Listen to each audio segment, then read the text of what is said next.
Helo. I ni'n aros nawr gyda un o'r disgyblion, Andreas, ac mi fydd darllen yn troi o gwmpas pennod 12 o Efengyl Ioan, adnodau 20 dros 28. Ond ni am gychwyn fel arfer gyda gair o weddi. Drigarog dduw, plygwn Gaerdyfron yn wylaidd ac yn ostyngedig, gan ofyn am dyfendith yn ein myfyrdod heddi. Siarad gyda ni o'r newydd a rhannad y air gyda ni.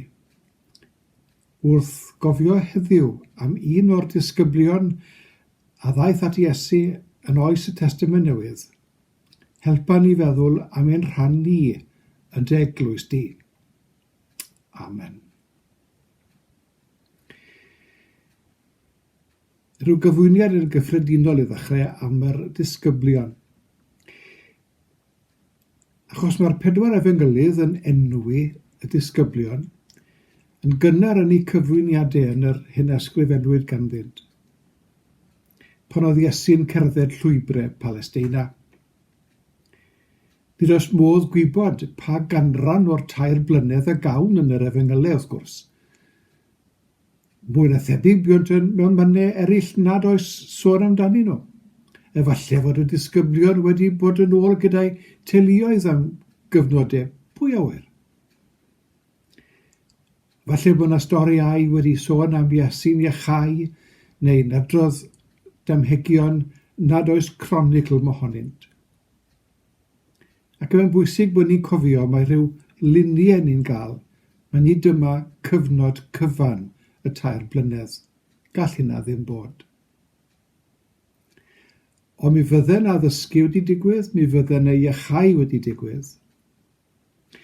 Ac mi fydde'r 4 Efengylydd yn ysgrifennu siŵr o fod 10 mlynedd ar 20 ar y cynhara ers cychwyn hanes yr eglwys, a marw Iesu. Ac yn stori Ioan bydde fe'n mynd mlaen hyd at y 10fed degawd fel tai, ers dydd geni Iesu, falle'n bellach. Nawr mae wir dweud bod Marc a Luc tu fas i gylch y disgyblion, tra fod Matthew a Ioan yn rhan o'r 12. Felly roedd Marc a Luc yn ddibynnol ar ffynonellau eraill yn dod o. A doedd ddim disgwyl i bob un gofio'r union fanylun wrth adrodd yr hanes. Ac wrth i ni sylwi fod Matthew, Marc, Luc a Ioan yn cofnodi yr enwau, mae'r drefn ychydig yn wahanol. Weithiau nid yr un enw sydd. Ond i ni yn sylwi fod enwau Pedr ac Andreas, Ioan a Iago, 2 set o frodyr, yn agos i'r brig bob tro. Ac yma'n awgrym cryf bod y 4 hyn yng nghwmni'r gymuned agosad Iesu. Daw enw Andreas yn gynnar, gan gyfleu fod hwnnw wedi cael ei gyfareddu gan Iesu. Ac ar ei gyfle cyntaf yn mynd â'i frawd Simon Pedr, a'i gymell ynte i ddilyn Iesu. Andreas a dywysodd eraill at Iesu. Ac nad oes cofnod o'i bregethu, bydd ei esiampl fel cenhadwr a chyflwynydd yn ddigon.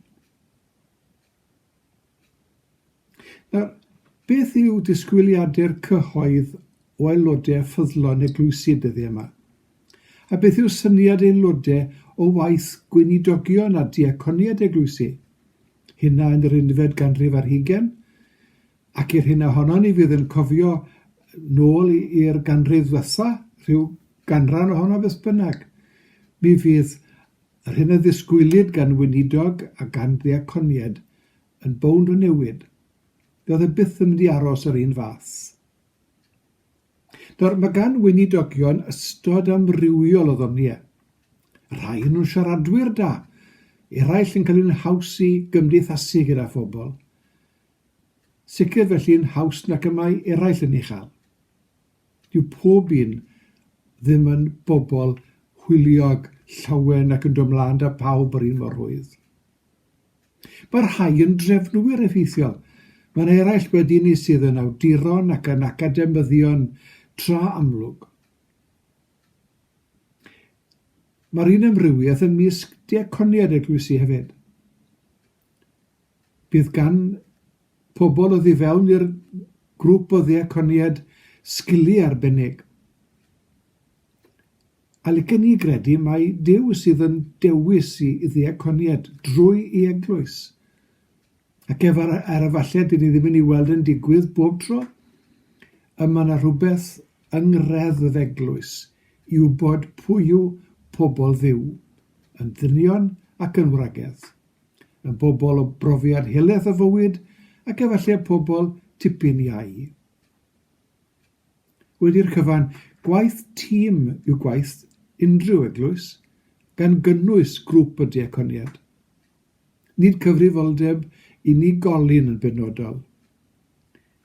Pan eir i sôn am eglwys ble bynnag fel eglwys un person, dwi ddim yn edrych yn dda iawn. Eglwys Iesu wedi'r cyfan. Ond ni ddylai pob aelod felly ddefnyddio pa ddoniau bynnag sydd ganddynt i gyfrannu at fwrlwm bywyd eglwys. Nawr mewn sefyllfa ddelfrydol, byddai gweld trefnu seddi ar ffurf cylch yn golygu na fydden yna neb yn y sedd gefn a neb yn y sedd flan. Roedd agwedd y brenin Arthur a'i fwrdd crwn yn flaengar iawn ddwedwn ni. Ac yma yna rhyw rinwedd bod y bwrdd cymyn a'r bwlpit yng nghanol y cylch fel canolbwynt popeth, ond fod pob un yn gyfartal oddi fewn i reddf eglwys. Nid oes cofnod i Andreas bregethu'n gyhoeddus nac anfon llythyr at eglwysi.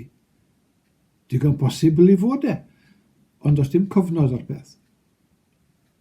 Nid oes sôn iddo sefydlu eglwysi chwaith, na mynd ar daith genadol penodol. Mae cymaint o ffeithiau na ddeithant i sylw Luc, awdur llyfr yr actau, ond gwyddom fod Andreas yn un am atebodd i gyhoeddiad Ioan Fedyddiwr, drwy gyfeirio at Iesu fel oen Duw, i ni'n gweld hynna yn y bennod gyntaf o Efengyl Ioan, ac arweiniodd eraill at Iesu, fel yn hanes bwydo'r 5,000 neu ymweliad y greigiad. Roedd yn un a oedd oddi fewn i gylch o ffrindiau agos Iesu, yn berson dibynadwy a defnyddiol, yn un a welodd waith a bwrw ati wneud e. Ni roedd yn bersoni loetran yn y cysgodion pan oedd yna waith i'w gyflawni. Ac allai fel pob gweinidog arall ddiolch am aelodau felly, na siaradodd unwaith mewn cwrdd eglwys, ond oedd wastad yn awyddus i weithio. Siwt un i chi dybed, ac mae'n iawn i fi ofyn, siwt un ydw i hefyd. Gawn ni weddio.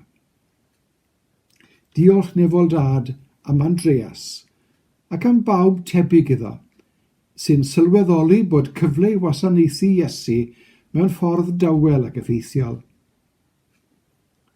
Os gweli ddefnydd Andreas yn omni arglwydd, agor ein clustiau i glywed a'n llyged i weld y cyfleoedd i fod yn ddefnyddiol i ti. Amen.